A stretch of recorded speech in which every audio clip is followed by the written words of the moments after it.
ములుగు జిల్లా ఎస్ఎస్ తాడ్వాయి మండలం మేడారంకు రాష్ట్ర రవాణా బీసీ సంక్షేమ శాఖ మంత్రి పొన్నం ప్రభాకర్, రాష్ట్ర పంచాయతీరాజ్ గ్రామీణాభివృద్ధి మహిళా శిశు సంక్షేమ శాఖ మంత్రి దనసరి అనసూయ సీతక్క ప్రత్యేక హెలికాప్టర్లో చేరుకున్నారు. Mahabubabad MP Balaram Naik, special CS Vikas Raj, RTC MD Nagi Reddy, జిల్లా collector Divakar TS, SP Sudhir Ramnath Kekan, RTC అధికారులు పుష్పగుచ్చాలిచ్చి స్వాగతం పలికారు. అనంతరం శ్రీ సమ్మక్క సారాళమ్మ అమ్మవార్లను దర్శించుకున్న అనంతరం మేడారంలో తాత్కాలిక ఆర్టీసీ బస్టాండ్ను మంత్రి పొన్నం ప్రభాకర్, మంత్రి Seethakka, Mahabubabad MP Balaram Naik, special CS Vikas Raj, RTC MD Nagi Reddy, జిల్లా కలెక్టర్ దివాకర్ టీఎస్లతో కలిసి ప్రారంభించారు. బలరాం నాయక్ గారికి, special chief secretary TR and B Vikas Raj గారికి, ఆర్టీసీ మేనేజింగ్ డైరెక్టర్ నాగిరెడ్డి గారికి, అదేవిధంగా జిల్లా కలెక్టర్ గారికి, జిల్లా ఎస్పీ గారికి, ఆర్ఎండ్బి ఈఎన్సీ గారికి, మా ఎగ్జిక్యూటివ్ డైరెక్టర్స్కు, ఈ మేడారం సర్పంచ్, మార్కెట్ చైర్మన్, ఇతరత్ర ప్రజాప్రతినిధులకు, పాత్రికేయులకు, ఆర్టీసీ సిబ్బంది అందరికీ కూడా నమస్కారం.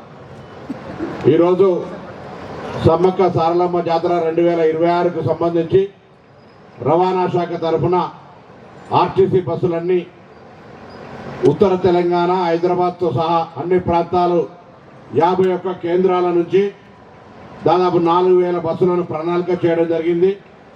రద్దీని దృష్టిలో పెట్టుకొని ఇంకా బస్సుల సంఖ్య పెంచాల్సి వస్తే కూడా ఆర్టీసీ సన్నద్ధంగా ఉంది అనే మాట సందర్భంగా మనం చేస్తూ ఉన్నాం. అదేవిధంగా యథావిధిగా తెలంగాణ ప్రజాపాలన ప్రభుత్వం ఏర్పడ్డ 48 గంటల్లో ఏ విధంగానైతే మహిళలకు ఉచితంగా బస్ ప్రయాణ సౌకర్యం కలుగజేసినామో, జాతర సందర్భంగా తెలంగాణ వ్యాప్తంగా ఉన్నటువంటి అక్క చెల్లెలు మహిళలందరూ కూడా సమ్మక్క సారలమ్మ దర్శించుకోవడానికి కూడా ఉచితంగానే ప్రయాణం చేసేటువంటి సౌకర్యాన్ని యథావిధిగా కొనసాగిస్తున్నాం అనేటువంటి మాట కూడా ఈ సందర్భంగా మనం చేస్తూ ఉన్నాం.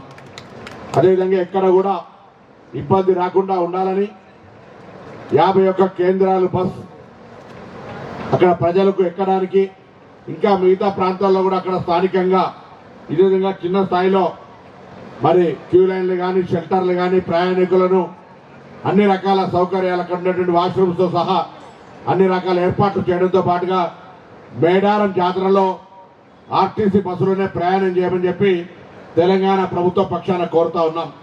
సొంత వాహనాలు వస్తే చాలా దూరం ఆగుతారు, నడవాలి, అనేక రకాల ఇబ్బందులు ఉన్నాయి. ఆర్టీసీ బస్సులో వస్తే గద్దెలకు దగ్గరగా బస్సుల్లో రావడానికి అవకాశం ఉంది. తప్పకుండా మీ సేఫ్టీకి సంబంధించి కూడా ఆర్టీసీలో చాలా యాక్సిడెంటల్ రేట్స్ చాలా తక్కువ, రక్షణ ఎక్కువ, కాబట్టి ఆర్టీసీ బస్సులను ఉపయోగించుకోవాలని సందర్భంగా కోరుతా ఉన్నాం. అదేవిధంగా జిల్లా కలెక్టర్ గారు, ఎస్పీ గారు సందర్భంగా కోరుతా ఉన్నాం. మా రవాణా శాఖ ఎప్పటికీ అప్రమత్తంగా ఉంటుంది, కానీ మెకానైజేషన్ సంబంధించి ఎక్కడైనా బస్సు ఏదైనా ఇబ్బంది అయి ఫెయిల్ అయితే దాని పట్ల మా వాళ్ళు కూడా చర్యలు, మేము క్రేన్స్ కానీ అనేకమైనటువంటి మొబైల్ టీమ్స్ కూడా పెట్టుకొని వాటిని వెంటనే డిస్పోజ్ చేయడానికి ప్లాన్ చేస్తూ ఉన్నాం. But without district administration support అది చేయలేం. కాబట్టి తప్పకుండా ట్రాఫిక్ జామ్ కాకుండా ఉండాలంటే ఎక్కడైనా బస్సు ఫెయిల్ అయినా ఏదైనా ఇబ్బంది అయితే గారు ప్రభాకర్ అన్న గారు అందజేయడం జరిగింది బస్సులు.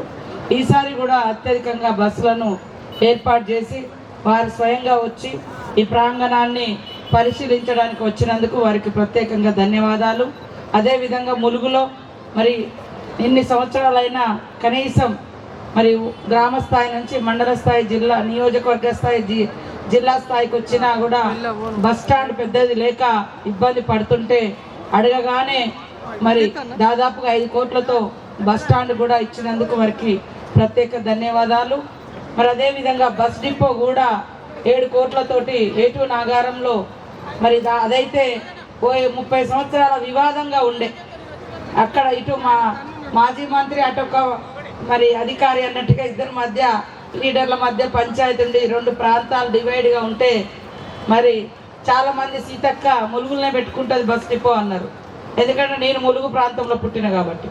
కానీ ఎక్కడ అవసరం ఉంటుందో అక్కడే పెట్టాలని ఏటూ నాగారంలో పెడితే ఈ మొత్తం అటవీ ప్రాంతానికి, అటు భద్రాచలానికి, అటు ఛత్తీస్గఢ్ కానీ ఇటు మొత్తం అందరికి ఉపయోగపడుతుంది. ములుగులోనే పెడితే బస్సులన్నీ ములుగు వరకే వచ్చి ఆగిపోతాయి.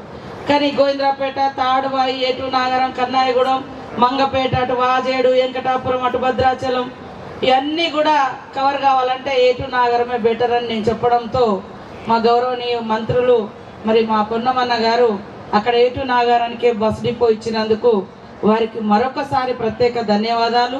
అదేవిధంగా ఇప్పటికే 2-3 మండలాల్లో మంగపేట కానీ మరి ములుగు కానీ మినీ బస్ స్టేషన్లు కూడా ఇవ్వడం జరిగింది. వారి యొక్క సహకారంతో భవిష్యత్తులో మరి బీసీ వెల్ఫేర్ నుంచి కూడా ఇంకా ఫండ్స్ తీసుకొని ఈ ప్రాంతాన్ని అన్ని రకాలుగా అభివృద్ధి చేసుకునే ఇవ్వాలని వారికి ధన్యవాదాలు. మేడారం జాతరలో దాదాపుగా ఎన్నో సంవత్సరాల నుంచి జాతర వచ్చినప్పుడే మనం డిపో బస్సు సౌకర్యాలు ఇవ్వడం జరుగుతుంది. కాబట్టి ఈసారి తప్పకుండా రెగ్యులర్గా బస్సులు రావడానికి సౌకర్యం ఇవ్వాలని గౌరవ మన ప్రభాకర్ అన్న గారికి, అదేవిధంగా ప్రతి ఒక్క డెవలప్మెంట్కు ప్రజెంటేషన్ ఇస్తూ గవర్నమెంట్